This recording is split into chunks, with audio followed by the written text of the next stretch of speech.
Our life's work is helping you protect yours. Copic's medical liability insurance delivers more than just a standard policy. Our physician-led leadership team supports and protects physicians, APPs, and medical facilities with expertise developed from decades of experience, CME-accredited education, and 24/7 hotline support from a physician. COPIC.com. We're Copic, here for the humans of healthcare, here for you.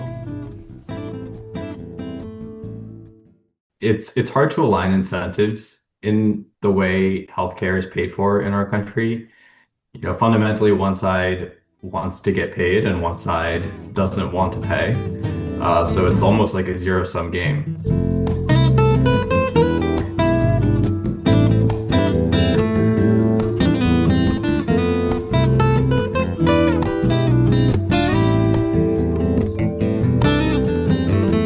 Welcome to Off the Chart, a business and medicine podcast featuring lively and informative conversations with healthcare experts, opinion leaders, and practicing physicians about the challenges facing doctors and medical practices. My name is Austin Littrell. I'm the Associate Editor of Medical Economics, and I'd like to thank you for joining us today. In today's episode, Medical Economics Managing Editor Todd Shryock sat down with Roshan Patel, founder and CEO of Arrow, a healthcare payments company. They're talking about why getting paid by insurance has become so complicated and why it's unlikely to get simpler anytime soon. Patel explains the three routes that practices typically take when payment processing gets out of hand, where AI is actually making a difference in revenue cycle management, and where it still falls short. Roshan Patel, thank you for joining us. Let's get into the episode.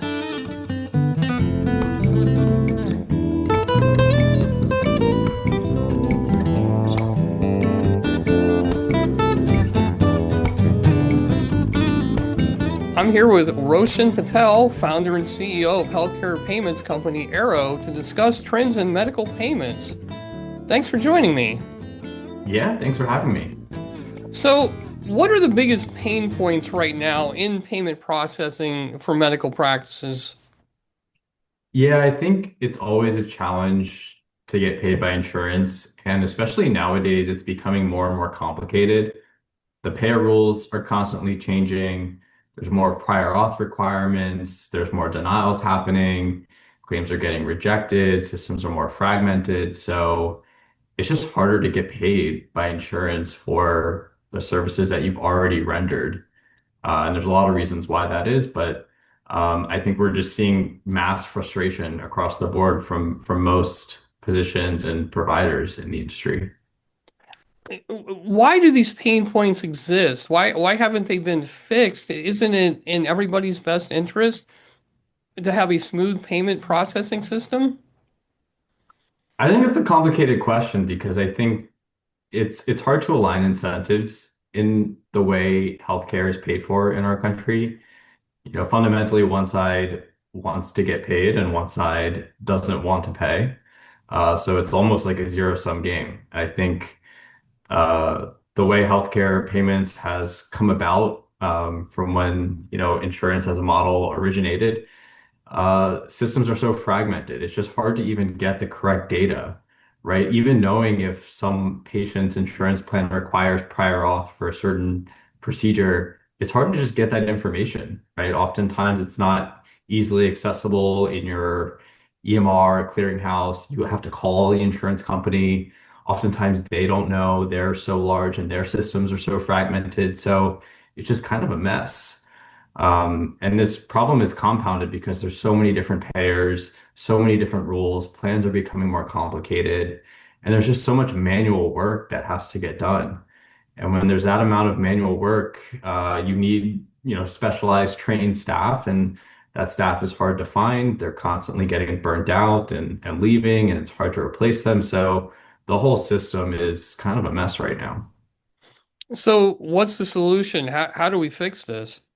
Yeah, I think if there was an easy answer, we wouldn't be here today. Like this would have been solved. But typically, I see providers go one of three routes. One is they just hire more people in-house, just throw more people at the problem, because it is a ton of work and that usually can help. Second is try and outsource it.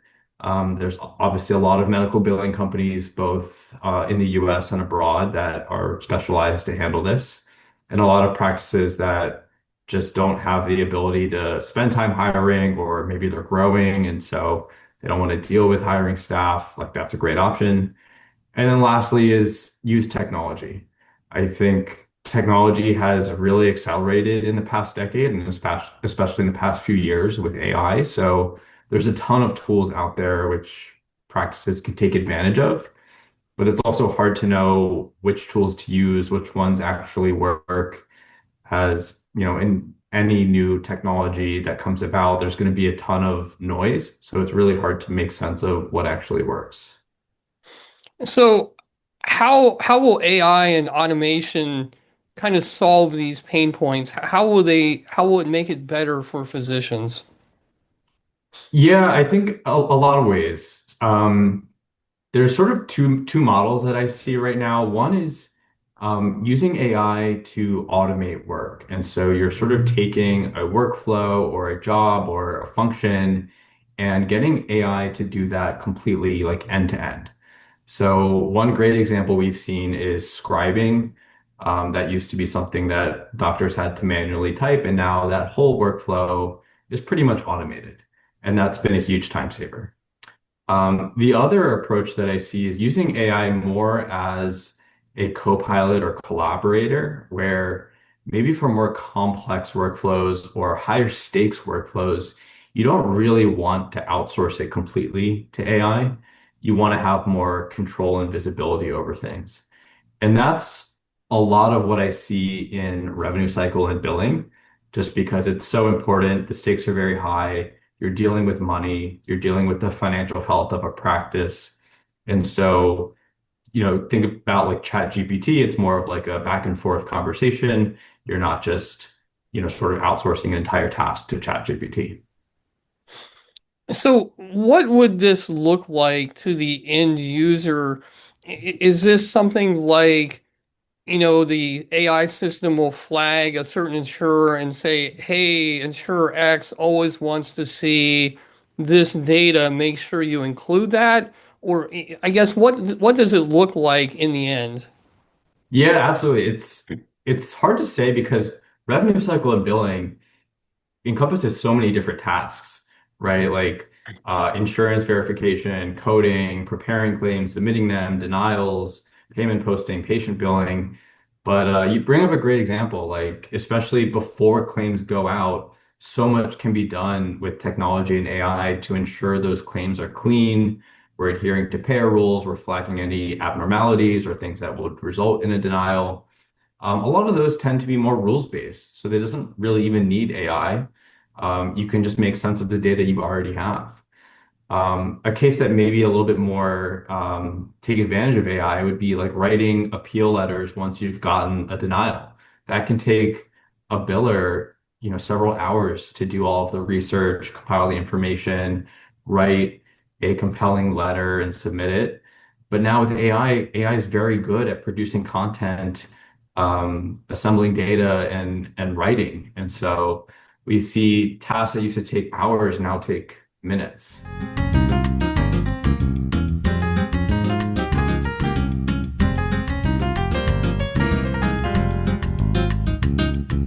Hey there, Keith Reynolds here, and welcome to the P2 Management Minute.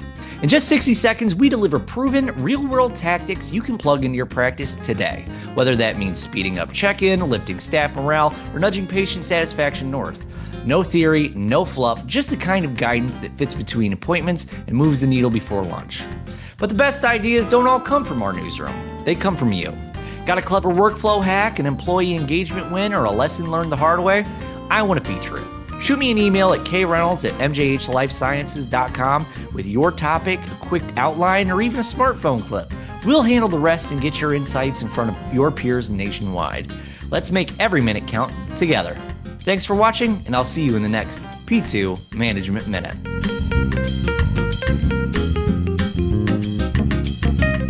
What about for patient payments? Practices are dealing with insurance companies, but they also have some patients that are paying cash or, through a health savings account. Is that a separate system, or does that need to be integrated so that all the payments are in kind of one system within the medical practice? Yeah, I think a huge problem right now is that there really is no one system of record or source of truth. I think the EMR tries to do that, but fundamentally the EMR is really built as more of a clinical tool, not really focusing on billing and payments. So oftentimes when I ask providers, how much are you collecting or what's your denial rate? They just don't know. The data is not very easily accessible because there is no one source of truth. In an ideal world, yes, everything is in one place and it should be all connected. But I think I see most physicians and practices use their EMR's patient billing functionality as the way to collect the patient responsibility, whether that's their balance after insurance is paid or they're just paying private pay. So if a practice wanted to modernize its payment systems and do everything it could to streamline the process, what steps should they take? What questions should they be asking? Yeah, I think the best place to start is just ask your peers. What are they using? What are they seeing that's working? Because if you just Google, revenue cycle technology or AI tools in billing, you're going to see dozens, hundreds of companies. And it's impossible to do your research because all the websites say the same thing. They all look great. They all promise the world. So I would just get trusted information from peers that have actually tried it. I think depending on the size of the practice, usually the smaller you are, you don't really want too many tools that are separate. You kind of want like one or two that do most of the work. But the larger you get, it tends to make more sense to look for point solutions that do one thing really well and really customize that to your practice because you're much larger and you may have a different way of doing things. And I also think conferences and events are a great way to learn about tools. You can go to booths and see the vendors right there and get conversations going. You don't have to wait to like do your research and book a sales demo. Are there any metrics that practices could use to kind of measure the impact that these systems would have, or metrics they should be asking about to a vendor? Yeah, I mean, I think it's a great question to ask the vendor, like, what metrics are you going to measure and improve for me? But I think it kind of comes back to the system of record problem where no one really knows their metrics. The metrics are also hard to measure. So there's just a lot of inability to know what works. But I think if you're on top of your numbers, you can, come to the vendor and say, here's my collection rate, or here's how long it takes me to get paid by insurance on average. How does that stack up to what you see in the market? And what are you gonna do to those metrics to get them to where they need to be? I think the more informed you are as a physician or practice owner, the more you can discern like what's real and what's not, because the vendors are always going to promise that you're not doing well, and the vendor's going to make you do well. Is there one particular area where these systems really make the biggest difference? Yeah, I would say it's a lot of when there's a lot of manual work required. I would say that's probably in most places in revenue cycle and billing, but the one that I see the most is when you're dealing with denials or claims that have not been paid. That's typically the most labor intensive part of revenue cycle because it's not as simple as just, clicking a button to verify patient's insurance. You have to do a lot of digging to understand why something was denied. Oftentimes, the reason that comes back from the insurance company is often not the right reason, or the reason is very vague, and you have to call them and figure out what's going on. And you have to write appeal letters, and you have to, even when you submit that appeal, you have to follow up on it and make sure it gets paid out. So it just creates a lot of work. And that's a great area where I see use of technology. Looking out 5 to 10 years, where do you see these systems? What pain points do you think they will solve in the long run?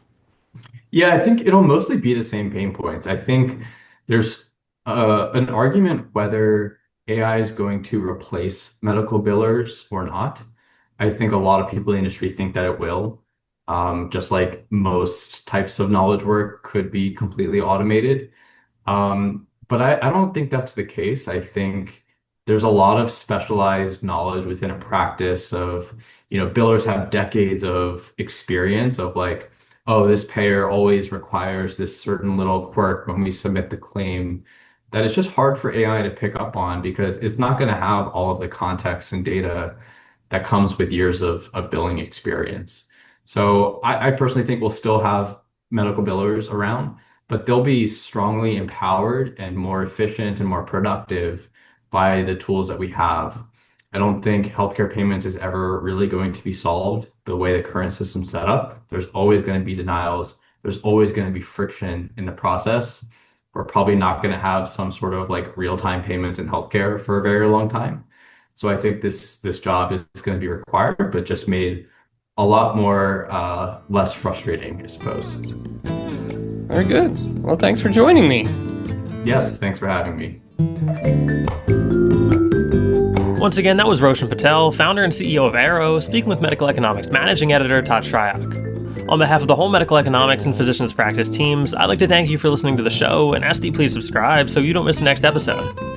As always, be sure to check back on Monday and Thursday mornings for the latest conversations with experts sharing strategies, stories, and solutions for your practice. You can find us by searching Off the Chart wherever you get your podcasts. And if you'd like the best stories that medical economics and physicians practice publish delivered straight to your email 6 days of the week, subscribe to our newsletters at medicaleconomics.com and physicianspractice.com. Off the Chart, a business and medicine podcast, is executive produced by Chris Mazzolini and Keith Reynolds and produced by Austin Littrell. Medical economics and physicians practice are both members of the MJH Life Sciences family. Thank you.